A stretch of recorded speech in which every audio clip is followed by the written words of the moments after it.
et je suis là pour vous souhaiter une bonne année scolaire. Je suis accompagné de monsieur le sous-préfet, qui est le représentant de l'État, ici, pour vous montrer qu'on fait attention à vous et qu'on est soucieux que vous travailliez, que vous étudiez dans de bonnes conditions.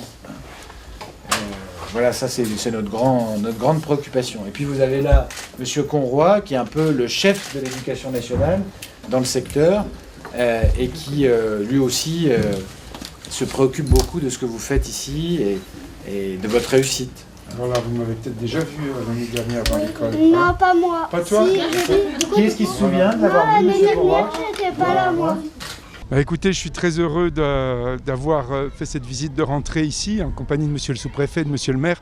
C'est une école où il y a une actualité, hein. Il y a donc un dispositif, il y a une ouverture de classe déjà, donc un enseignant supplémentaire, et puis un deuxième enseignant qui est en charge du dispositif plus de maîtres que de classe, qui est un dispositif de prévention de la difficulté scolaire instauré par la loi de refondation de l'école de la République. Voilà, donc l'éducation nationale sur la ville de Saint-Dié a fait un effort important puisque 2 autres dispositifs sont également ouverts cette année. Il s'agit de dispositifs d'accueil d'enfants de moins de 3 ans avec à chaque fois un enseignant. Il y en a un à l'école Jacques Prévert et un à l'école Claire Goll. Et ces 3 dispositifs s'ajoutent à un dispositif qui existait déjà l'année dernière de plus de maîtres que de classe à l'école Vincent Auriol. Voilà. Ah bah oui, à Tichy, c'est ça? Et l'étape continue, bien évidemment. Il y a un changement, c'est-à-dire que les inscriptions vont se faire au trimestre. Les parents vont inscrire leurs enfants pour 2 activités. C'est le gros changement. Cette année, nous avons fait quand même d'importants travaux. Nous avons fait pour 33 000 € de travaux sur la cantine Paul Elbel. Elle a été entièrement refaite avec un sens de circulation. La Caisse des écoles va commander aussi des tables de travail.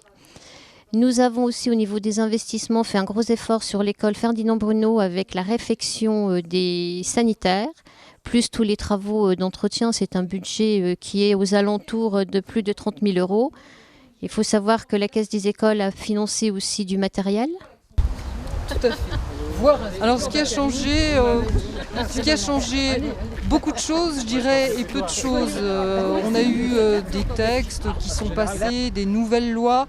Depuis l'année dernière, j'avoue que dans le cadre de la refondation de l'école, les nouveaux rythmes scolaires ont été un petit peu difficiles pour les enfants et les enseignants, dans le sens où nous venons à l'école maintenant tous les matins, le mercredi compris. On a senti une grande fatigue à partir du jeudi chez les enfants, mais nous verrons cette année, puisque c'est la 2e année d'expérimentation, nous verrons donc les résultats en fin d'année.